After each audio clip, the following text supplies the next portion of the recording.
What's up, everybody? I am back with a new reaction video. What I'll be covering is the Predator Hunting Grounds Dutch audio tapes. And I really like the Predator films. Well, I like some of the Predator films. But after the recent Predator animated film, where they just kind of just tacked on, Dutch and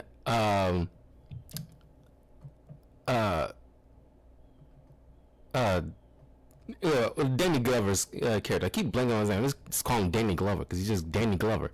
Uh, uh, which kind of retcons some stuff a little bit. I'm not sure how I feel about this. I'm not saying like the director who's been doing a lot of these Predator films since Prey up until this point, and with Badlands coming up soon, how they gonna mix in the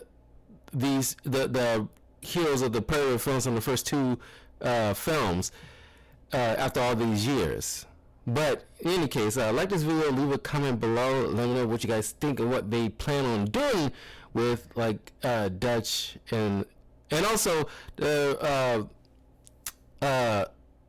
what Agent Bodie or Isabella from Predators.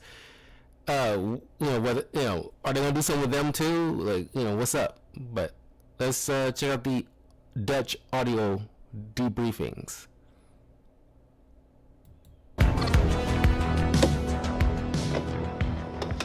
It's September 12th, 1987. My name is Major Alan Schaefer, also known as Dutch, U.S. Army veteran, Special Ops Commander, and the only survivor of the Valverde incident. These tapes are my personal testimony. Insurance. Should anything happen to me, what I found won't be lost. My team was brought in to rescue a Guatemala cabinet minister and his aide, who had been captured by guerrilla forces in Valverde. We located the downed helicopter, and the skinned bodies of those aboard hung in nearby trees, seemingly at the hands of guerrilla fighters. After assaulting their camp, it became clear that the mission was a setup. American intelligence had sent us to retrieve the captured agents who had been on recon for future military action. But none of that matters, because while we were clearing out the guerrillas, something was hunting us. An invisible killer tracked us as we made our way to the extraction point. In 24 hours, it wiped out my entire team. Rick Hawkins, Blaine Cooper, Mac Elliott, Billy Soul, Jorge Ramirez, and Al Dillon. The best soldiers I've ever known. Men I trusted with my life were butchered like animals. It was a nightmare. We walked in with guns, but it had perfect camouflage, advanced weaponry, and could see heat. It was strong and smart, a pitiless hunter. I waited, I watched, and when I understood it, when I saw how it hunted, I killed it. As it lay dying, in a final fuck you, it activated an explosive device. I barely escaped that blast. My radiation sickness and the crater of the explosion are the only evidence it ever was here. I have given my official statement to Agent Peter Keyes of the OWLF, but it's become clear I needed to investigate Valverde myself. Keyes was thorough, but he asked all the wrong questions. I mean, we have proof of alien life, but that life sees us as game. It's an alien whose first contact with humanity was to hunt us for sport. All Keyes cared about was the technology lost in the explosion. He can see the jungle for the trees. I see the threat. He sees the opportunity. Spies are all the same. I mean, we aren't people to them. We are assets. How many soldiers will he feed to those monsters just for a chance to steal from them or to learn from them? The government can't be trusted. So I will have to do this on my own. I'm cutting my treatment short and going off the grid. I will make my way back to South America to Valverde. I was told that there were stories about demons who make trophies of man. I'd like to hear those stories. It's so creepy. Can you imagine? April 8th, 1991. I'm not dead yet. I'll admit, I regret not curing my radiation sickness before I left. It made leaving the country difficult. I cashed in a few favors, took one too many off-the-book flights in rusted-out buckets, but I made it back to Valverde.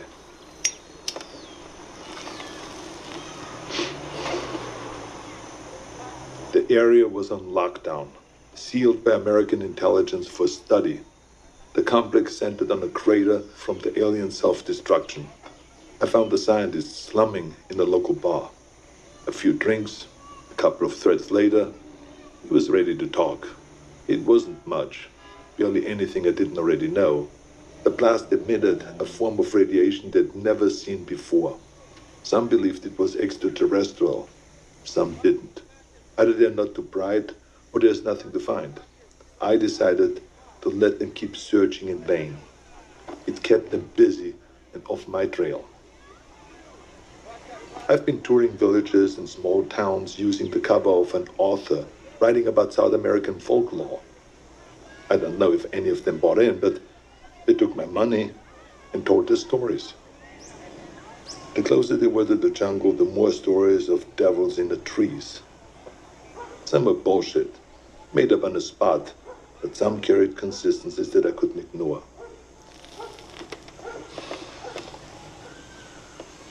Whatever it was, the demons who make trophies of man, the devil of the trees, or the skull taker, the stories always began on the hottest summer that they could remember. In the summer of 1987, Valverde nearly broke its all-time high in temperatures. They love the heat. It must remind them of home. Everything else confirmed the truth of the stories. Proud warriors skinned and hanged, skulls and spines ripped from their bodies. Maybe it was obvious from the beginning, but it wasn't until I heard the stories that I truly accepted the purpose of these mutilations. I mean, they're taking trophies. They travel impassable distances to hunt us, skin us, and mount us over some alien fireplace on another world. It would be disgusting if it weren't so familiar. Where do I go now? It's been on my mind all year. The takeaway from all this intel is that they've been doing this for decades, centuries maybe. They're coming back, and I need to be there when they do.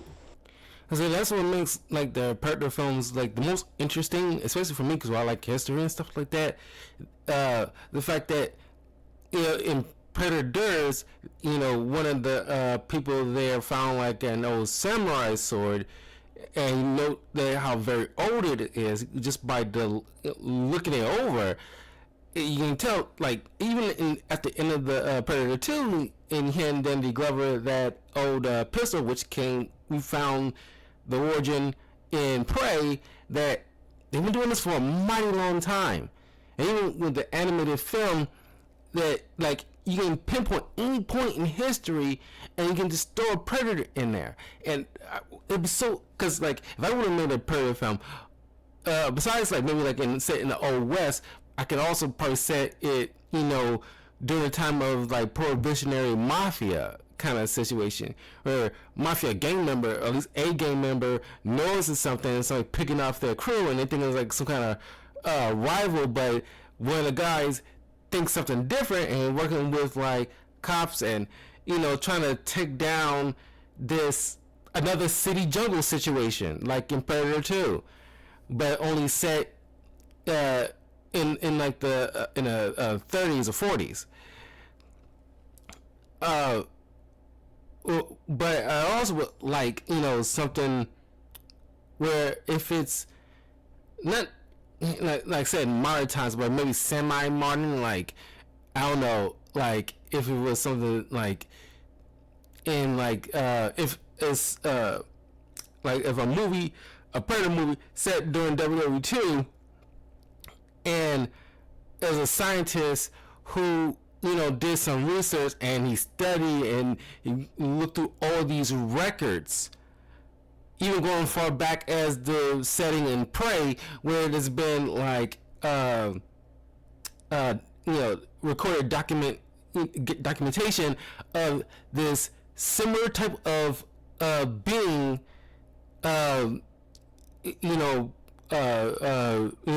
recording some facets, but it's not very detailed, but it's always seemed to be doing the exact same thing, and it always not only comes back, but it comes back in all these different cultures throughout time, and some might end up beating it, or it just disappeared and never to heard from until maybe every handful of years, or every other decade or something like that, or however the cycle that they choose to do.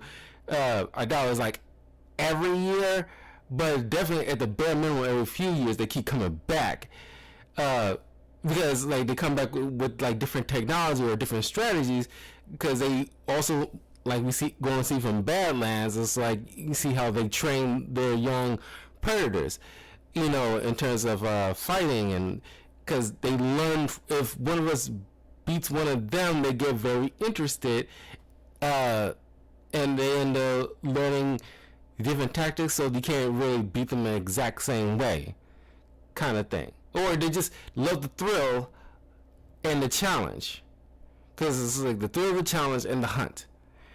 But yeah, I would love to have like these kind of audio tapes, because there's only from like a few of the movies, but I also want one from like Prey, maybe like some modern day historian found some records of Naru, or somebody close to Naru who somehow documented her experiences and what she encountered. That would be cool too, and doing the voice of the actress.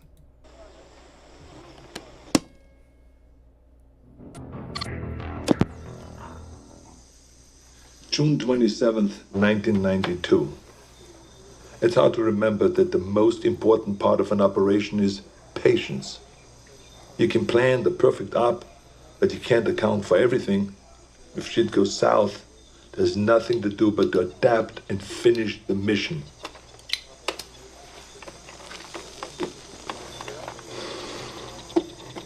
Sometimes you just get lucky. I was in the dock, 10 creeks downriver from the Valverde border, figuring out my next move. I was ready to pack it in. I thought that I learned everything that I could, that there was nothing left for me to find. The OWLF had abandoned the detonation site a year ago, and I thought that they already shipped back to America.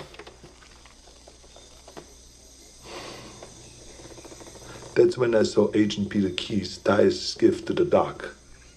I haven't seen Keyes since I gave my official statement to him. It was impossible, but there he was with 3 of his buddies. All agents. The clean, tidy outfits give them away all the time.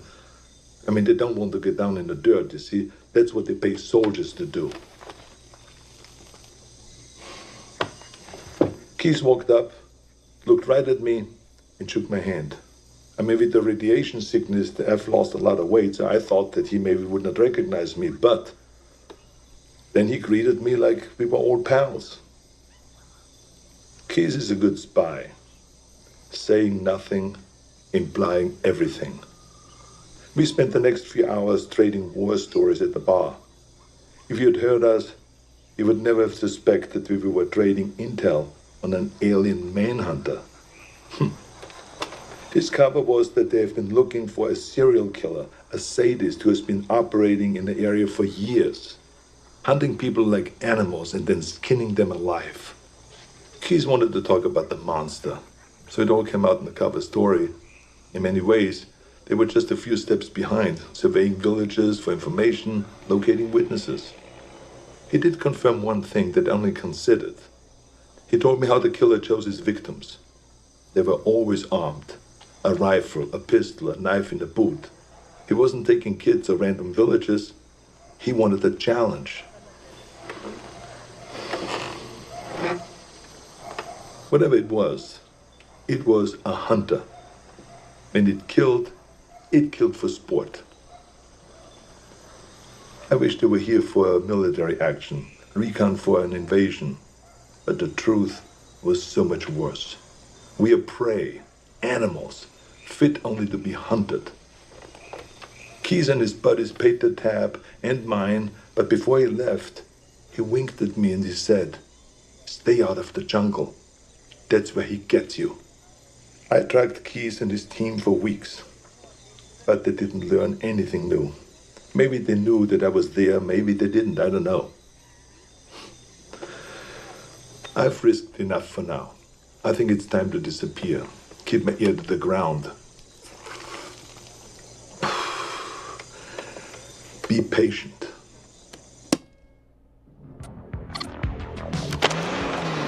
March 3rd, 1996, Zaire. I thought I could wait. I thought that I could hold back and make my move at the right time. I couldn't. Fuck. I had to find them. I needed to hunt it or let it hunt me. I joined up with any private military company that was headed into the hot zone. I pulled every string, cashed out every favor just to follow the sweat and the death that attracted the demon. I eventually put together a team myself. Lost soldiers and haunted men, willing to fight and to die wherever I led them. They thought that I was a legend, and I let them believe that. I'm quiet and good in what I do. They needed them to see me as a legend, so that they could take them to die in a sweltering jungle. We went on more missions than I can remember. We didn't fire until we were fired at. They thought that it was my code. It wasn't. I was waiting and watching. Our last mission was an evac up in the Congo. A private munition base had gone dark. When we arrived, they'd been dead for days. Bodies strung up on floodlights around the base, all of them skinned, some missing skulls and spines. We secured the site and waited for backup to arrive. In the heat of the day, I stared into the waves of heat coming off the concrete, thinking that any minute they might come alive as the invisible killer. And then they did. I didn't wait. I unloaded every round I had. Trusting me, my team fired in the same direction. It wasn't the first time I'd done it, but this time I knew what I was looking for. It was so fast, we couldn't hit it. We panicked, and stray rounds struck the crate of RPGs. And that explosion hit other munitions that exploded. By the time the smoke cleared, the demon was dead, but so were all my men. I took samples of its blood, pieces of its anatomy, and what tech that I could salvage. And then I burned everything. Then it disappeared. I never checked in with HQ. As far as I know, I was counted among the dead. I mean, clearly, people like Dutch went through some crap. That's not only you made contact with an alien life form, but an alien life form whose sole goal from its species is to hunt and kill the, killer of killers, kind of situation. People who are armed and well trained and can put up a decent scrap to be hopefully turned into trophies. But even when you survive and encounter one of these things, that will scar you. And clearly Dutch is he's hoping to put a stop to these things, but he's willing to put other soldiers gathered together, former soldiers, to create some kind of squad and go on these missions on like a false narrative that he fed to them in order to go through certain hotspots and hoping to come across eventually like a predator killing site. And it was like lambs to the slaughter in order to get evidence and scavenge anything that he can get his hands on. It just, I don't know, that kind of stuff is like will probably F with you for the rest of your life. It's like, worse than any kind of conflict you probably would have seen it in like a military scenario.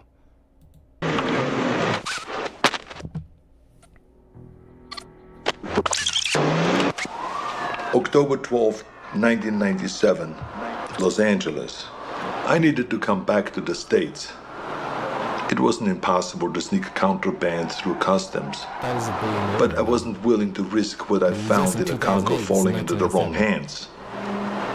Instead, I traveled to Mexico aboard a cargo ship bound for the port of Altamira.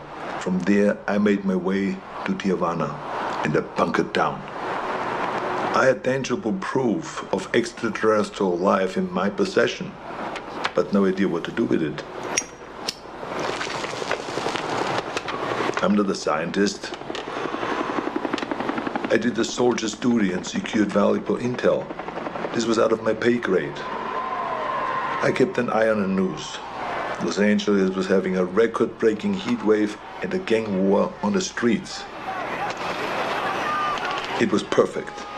I could feel it in my bones. I'd been tracking them for so long, I could think like them. I could smell the prey. I could see the hunting ground. I had to get to LA. Crossing back into the States from Tijuana wasn't that difficult, but by the time that I'd reached the city, it was already over. Like Valverde, the OWLF only found crumbs. What I'd hoped might be an alien ship turned out to be only a launching site. I wanted it too much, and I got sloppy. I breached the OWLF's quarantine and was captured. I'd hoped to be bailed out by Agent Keyes, but he died. With Keyes gone, the OWLF was leaderless and disorganized. I was interrogated, but I negotiated my release by bartering the alien materials that I'd recovered from the Congo. During the negotiations, it was clear how little they knew. They needed someone who understood the threat, so I offered to work with the OWLF as a consulting advisor. They had the funding, the technology that I needed to continue my hunt. I wouldn't work for them, but I would work with them. There will be a weapon that I can use to hunt down these predators as they move to fresh ground. It's only a matter of time until they see us as a real threat. When the prey can fight back, it's no longer a hunt. It is war.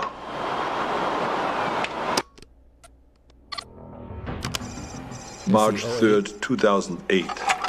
We've gotten good at killing predators.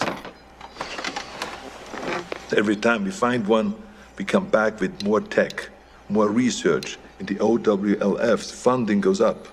Together, we have gotten stronger and more efficient. For a time, the aliens were surprisingly predictable. They had no idea that we knew so much about them. But that began to change. They sent better hunters every time. They're beginning to see us as a threat. Or we've become a more worthy prize. Maybe both.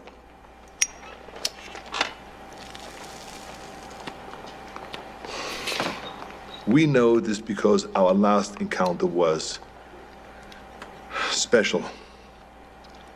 We weren't certain if they had any gender to speak of, but that changed when we came into contact with the female.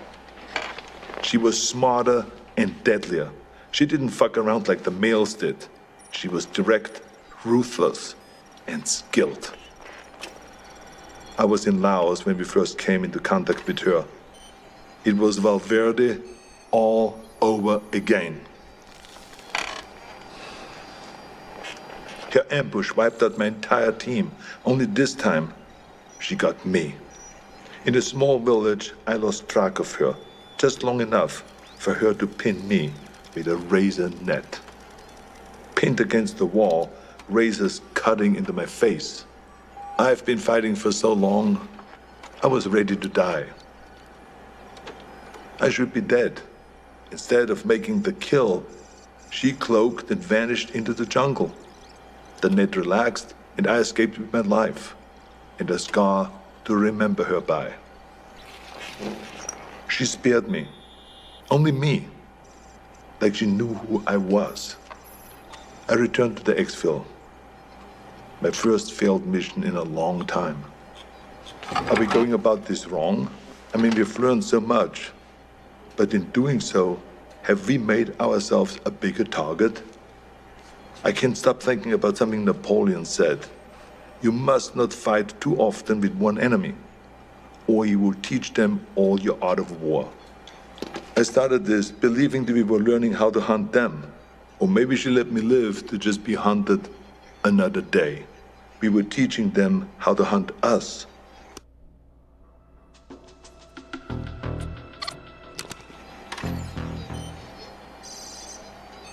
January 13th, 2019.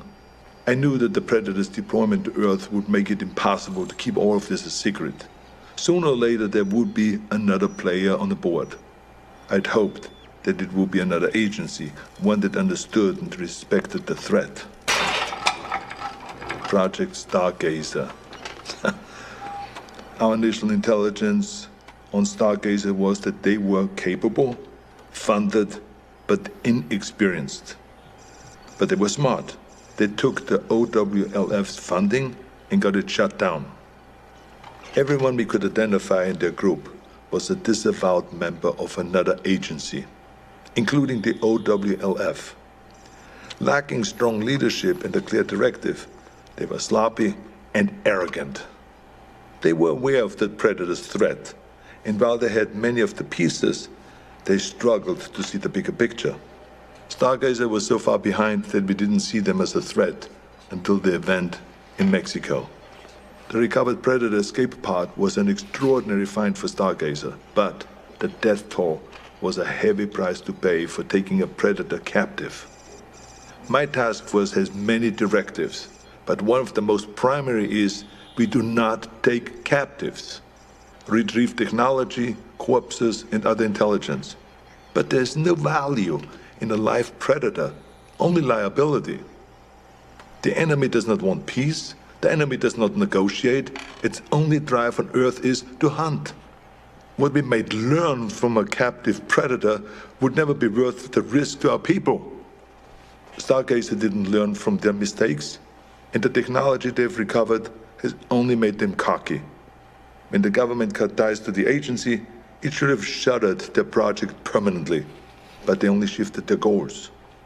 Guerrilla factions and private military companies are being contracted by Stargazer to set out bases and equipment in locations that we have identified as ideal hunting grounds. We believe that the former intelligence project is setting itself up to be a fully independent dealer of otherworldly arms. This is the worst-case scenario. Hostile forces will use those weapons on their enemies, and they will use them on us. All the while, the true enemy stalks us unseen. It's a distraction mankind can't afford. Stargazer will have to be dealt with.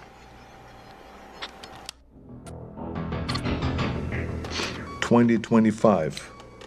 It's hard to believe that I'm still here recording this.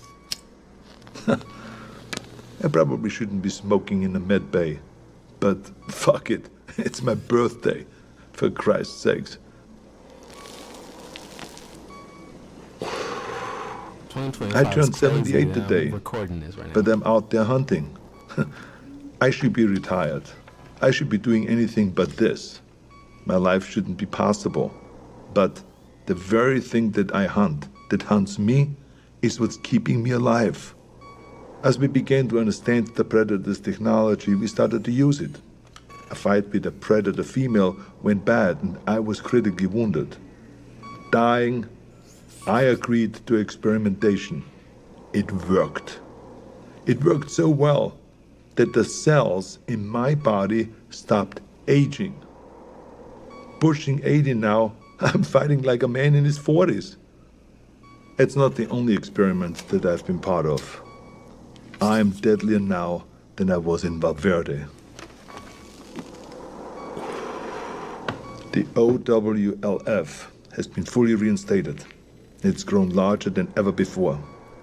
We saved John Keyes from Stargazer. His father was Peter Keyes. I suppose you could say that he was a very dear acquaintance.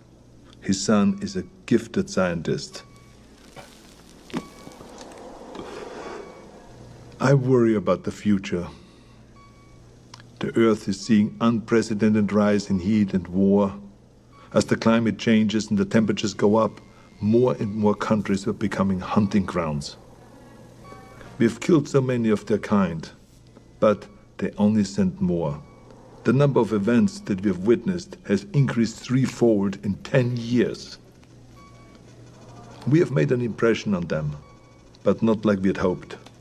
We wanted to show them that we weren't prey, to deter them from ever sending another hunter to our world.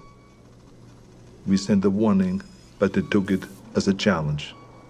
I fear we have made things worse. If the predators ever decide that we've grown too bold, I have no doubt that they could burn the Earth and all of humanity with it. My only hope is that while they waste their time on sport, we can rise up together and stand against them as a species.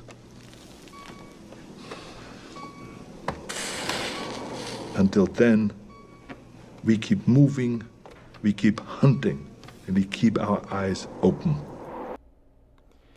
Okay.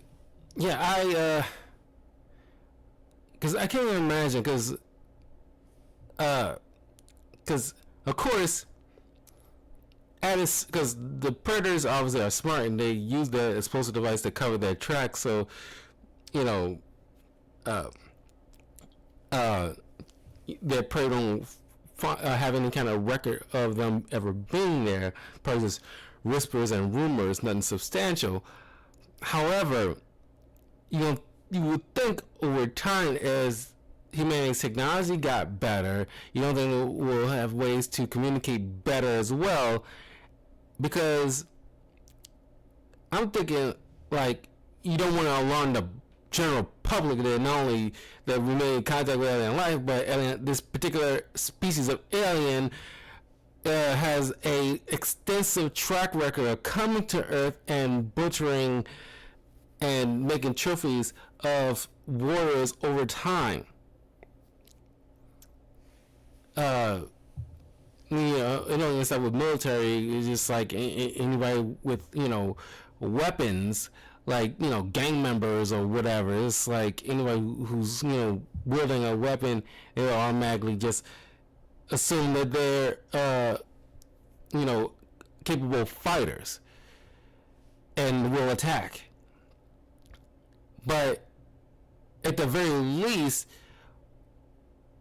things like we got connected with the UN and everything like that over time. It's like, okay, spread word to certain agencies from different countries to like certain top brass, like, okay, you got the OWF and Stargaze and all the other stuff. It's like, okay, at the very least, we need to warn other agencies from across the world. If you send out military personnel for any type of situation, make sure they keep their wits about them for certain things. Like people getting strung up and skulls missing, or like skinned, or like bodies hanging, or like, all the telltale signs of a predator, keep an eye out. Get your men together, try to get out, cover yourself in mud, or whatever, and just, try to get out of the scenario, or like keep your wits about you to take this thing down, because they have extensive technology far beyond us. So you gotta play smart, or something like that, just to warn people to get out there. It probably doesn't even matter if they believe or not, but just try your best to get the word out, because whatever military or agency might send out some troops to deal with certain conflicts, and they walking in blind, and they looking all dumbfounded to see, like, stronger bodies, and don't know what the heck is going on. At the very least, they have that knowledge in their back pocket to deal with something like that, or at least try to do something about it, so that it won't just be easy prey. But yeah, there's more. I think I'll try to find like the one with the Danny Glover's thing, because I'm pretty sure there's one. But leave a comment below. Let me know what you guys think of Dutch, and do you think he'll make a return in the future Predator project? But anyway, I will see you all soon. Peace.